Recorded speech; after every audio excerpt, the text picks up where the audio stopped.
Kumusta sa lahat, mga kaibigan?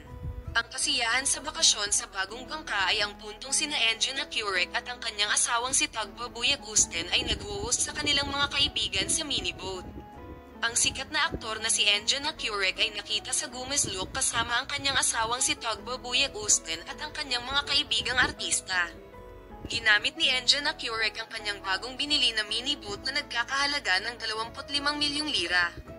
Ang mag-asawa ay nag-host sa kanilang mga kaibigan sa bangka na may dalawang kamera. Si Enjo Curek ay nakita sa Gumesluk kasama ang kanyang asawang si Tugba Buyak-Usten at ang kanyang mga kaibigang artista. Nakita si Enjo Curek na sumakay sa masikip na grupo na dumating upang kumain ng isda kasama ang kanyang bagong binili na miniboat.